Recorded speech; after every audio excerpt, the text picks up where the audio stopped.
কর কাঠামোর চাইতে এখন গ্যাস বিদ্যুৎ সংকট উদ্যোক্তাদের জন্য বড় উদ্বেগের বিষয় হয়ে দাঁড়িয়েছে বলে জানিয়েছেন Bangladesh chamber of industries BCI সভাপতি আনোয়ারুল আলম চৌধুরী পারভেজ। বুধবার রাজধানীতে প্রাক বাজেট আলোচনায় একথা বলেন তিনি। আগামীতে বাংলাদেশে বিদ্যুৎ থাকবে না এমন পরিস্থিতিতে বিদেশি ক্রেতারা অর্ডার সরিয়ে নিচ্ছে বলে অভিযোগ করেন তিনি। মেহেদী হাসানের রিপোর্টে রয়েছে বিস্তারিত।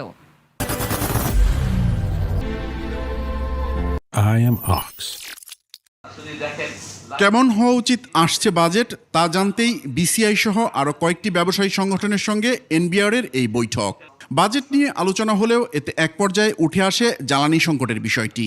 বিসিআই সভাপতি বলেন, বাংলাদেশের জ্বালানি সংকট নিয়ে যেভাবে দেশে বিদেশে আলোচনা চলছে তাতে ক্রেতাদের ধারণা জন্মেছে বাংলাদেশে একসময় বিদ্যুৎ থাকবেই না। কাস্টমাররা বাইরের ওরা কিন্তু এখন ভয় পাচ্ছে, ওরা এখন বলা শুরু করে দিয়েছে। আমি গত এক সপ্তাহে প্রায় 4টা বড় বড় কাস্টমার মুখে শুনলাম যে তোমার দেশে তো আর 2-3 মাস পরে তো তোমরা ইলেকট্রিসিটি থাকবে না। গত কয়েক মাসের রপ্তানির তথ্যপাত্র তুলে ধরে তিনি বলেন, রপ্তানি এরই মধ্যে কমতে শুরু করেছে।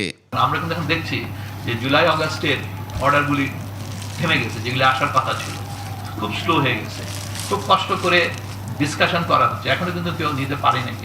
এ সময় আসছে বাজেটে কর কাঠামো নিয়ে নিজেদের অবস্থানও তুলে ধরেন ব্যবসায়ী নেতারা।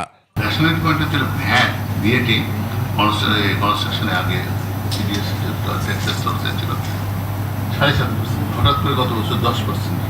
এই ন্যাশনালিটিটা আমার বোধগম্য না। ব্যবসায়ীদের এসব মতামত বিবেচনায় নেওয়ার আশ্বাস দেন এনবিআর চেয়ারম্যান। আমরা নানা রকম টেকনিক করতেছি, আপনারা দেখবেন। মেহেদী হাসান, 21 টেলিভিশন, ঢাকা।